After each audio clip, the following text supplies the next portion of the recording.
Great. Good stuff from Mitchell Nelson Elementary School. Comments, questions? One area I want to comment on is the support. We've been able to accomplish this with the existing faculty and staff that we have by being creative with scheduling. So that's been, I think, a key to our success is doing this with existing staff. And Mr. Lyles, during that scheduling, do you allow for planning time? Yes, of course. Thank you. Definitely. Well, I think that is certainly true. We've done a lot of flexible scheduling, and I think that's key to being able to do inclusion. As Ms. Johnson, I believe, commented on the fact that we even have one of our a music teacher to go into the classrooms from 8 to 9 in the morning. Some of our special area teachers are actually sent out into many of the inclusion classrooms so that we not only have that special ed teacher and regular ed teacher in that classroom, but also another certified teacher in there, and then sometimes even the grade level educational assistants. So in many of those classrooms we have as many as 4 adults in that room at one time, and that has been key to our success with inclusion. I do want to say also that we have seen such progress in our students with inclusion. We've had parents to come to IEP meetings and just rave about the fact that their child is in an all-inclusive classroom. What it's done for their self-esteem is just over the top. These children who are in these classrooms have gained such a huge stride in thinking more of themselves, thinking that they can do it, other children tell them they can do it. And so we've seen many children who were even behavioral issues before that we've not had any behavioral problems with this year since they've been in an inclusive classroom. And many times when you have behavioral issues, that is because sometimes those children are frustrated. And I think we've pegged that with inclusion. I think that's a way to address that, and we've seen it work firsthand at our school. Thank you. Just listening into both of your ideas and comments, 3 words come to mind: support, support, support. And I think for inclusion to work, it's sort of your cornerstone. It's the foundation at which this whole inclusion philosophy rests.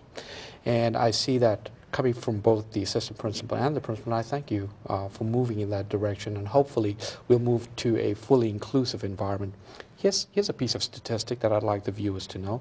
Did you know that in the United States, a fully inclusive schools equals up 1% in the United States? 1% or even less. You can count them on your hand. And I think again, my advice to other schools who may be interested in looking at this, don't use the excuse that you don't have enough help. I think, again, you've got to be creative in using the existing support staff that you have. Even sitting here thinking now, I mean, there's some ideas that we want to discuss even next year, how we can utilize more of our existing Your staff. existing resources. That's exactly right, because with budget constraints, sure, chances are you probably won't get any additional personnel. Sure. But you've got to be creative. Think outside the box. Thank you. And you've got to have teacher buy-in as well. So I think that's part of our success. We've certainly had that teacher buy-in as well as parental support. Thank you. And support from our district level. So we couldn't have done it without their support. There's the 3 S's. Ms. Van Treese, comments? Well, one thing that comes as a result of inclusion, I believe, and I think it's been exhibited with these folks and on the video too, they set great examples for students. And I think when students see their teachers all working together and working as a team, it makes it easier for them to work as a team. Absolutely. And through life. That's right. It's a great life skill that they're learning, and that's kind of a sidebar, but Sure. it's an important one. It is a way of life. Thank That you. you work together. It is, and I want to follow up on Ms. Van Treese's comment. The children do see us working together, and the teachers that I'm personally working with for the inclusion classrooms, the kids come up to me just as much as they do their homeroom teacher to ask, and I've heard comments that they love, I love it when you come in here because we have somebody else to talk to and ask questions to and to help us. And so the kids notice and realize, and I think it's been very beneficial on all parts. Okay, thank you. Let's watch another great faculty member or two at Mitchell Nelson, general ed teachers, part of the inclusion philosophy. Let's hear what they say. Inclusion is exactly what it says. We are including all of the children in the classroom, not only the ones that are above grade level, that are at grade level, but we're also including the special ed children into our classroom and working with them and making them feel better about themselves and not being pulled out. I'm actually the music teacher here, but every morning from 8 to 9 I go into a 5th grade classroom and we do inclusion math. And I actually work with the lowest group there. So there are actually 3 certified teachers in the classroom, me, a regular classroom teacher, and a special ed teacher. So 3 teachers in the classroom, every student is able to receive help. And we don't make a difference between those who are special ed and those aren't. So the students don't know, who's different and who's not. And so it really helps their self-esteem. They don't feel different. They're not pulled out and sent somewhere else. So I think it's a good thing for the kids, especially even in the music classroom. I see students who are able to achieve far beyond what some people expect out of them because they're with their peers and they're not different. Students do not like to be different. They like to be like everybody else. And when they're left in that setting in math or in music or wherever it may be, they feel better about themselves, so they're going to do better on their tests. I don't think any of the children are left out in the classroom. I think all of their needs are being met. And I don't believe it's a distraction because we have so many. We have one special ed teacher, myself, and a MD, and they're working with the children.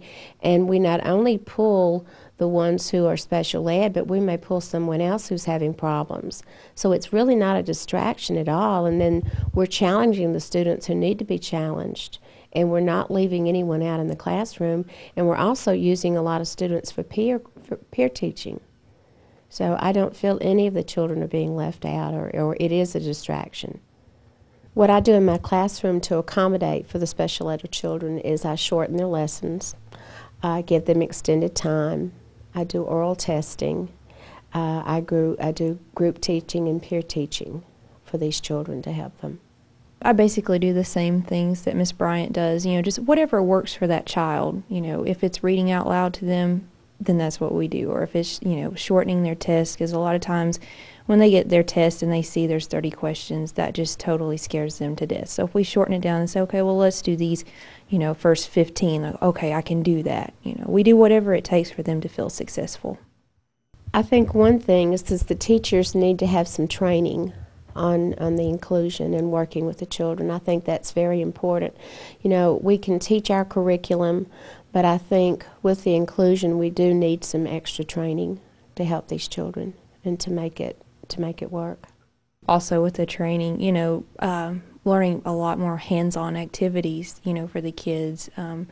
More different teaching strategies than we've done before. We need to know every possibility that's out there because that one possibility may help one particular student achieve. How does this all fit into the scheme of things in supporting inclusion at Mitchell Nelson Elementary? It just works. It's all a collaborative effort. All of these, the balanced literacy and the guided reading and the Wilson, all of this complements each other in the classroom, and it really is making a difference, specifically, I think, for Mitchell Nelson Elementary. They have a wonderful team, a support team here that's making all of that come together, and it's working. Okay, what we're going to talk about now is your closing comments, your closing thoughts. But before we do that, I just have a few thoughts of my own. I believe that we are involved in what I call habits of exclusion. It has become a habit for us, and it's hard for us to get out of the habit of exclusion. I think also that if we have to get ourselves out of the habit, is number one is to become aware of the problem. The problem is all children should be included with the proper supports in place. Our classroom does represent the microcosm of our world. We do not have a social network of children with mental challenges going to Walmart at one particular time, or going to one area, or visiting a certain part of the malls, or getting a different type of job. We are all in this together. We do live in an inclusive world. So my big point is, Mitchell Nelson has taken the risk, and the risk is to get rid of the habits of exclusion, to adopt one of inclusion. I applaud you for that. What now? Where are we? And where are we going to the future? Ms. Lamb. Well, I think where we are now is that this is still a new thing for us. This is the first full school year that we have tried inclusion, but it has been extremely successful for us. As I stated earlier, our parents are very, very happy. I have not talked with one parent who did not want their child in an inclusive classroom. We've really heard nothing but raves from parents about that. I feel that it has been just so successful that we will continue on with this. We will continue to recruit teachers, and I think we need to have the teachers who are doing it now continue with the positive support that they have. One thing that we want to add is more training for our teachers in the area of inclusion. We can do more workshops, more differentiated instruction, accommodations, etc. So that's one area that we want to look at within our school, is just to do more support in that area. Thank you. My advice to any school or administrator, if you want to be successful and continue to meet the needs of children, you've got to encourage your teachers to take risk. The only way they know it will not work is that they don't try it. We encourage risk-taking at Mitchell Nelson Elementary. We support them when they try new things. So don't become complacent or satisfied with the status quo, because we are mandated by No Child Left Behind to not leave any child behind. Well said. Thank you. Dr. Kahn, thank you so much for spotlighting Mitchell Nelson Elementary, and I hope that educators will watch it and be inspired and energized by what they've done, and we'll call them and they'll share any information. It's a good beginning. Yeah.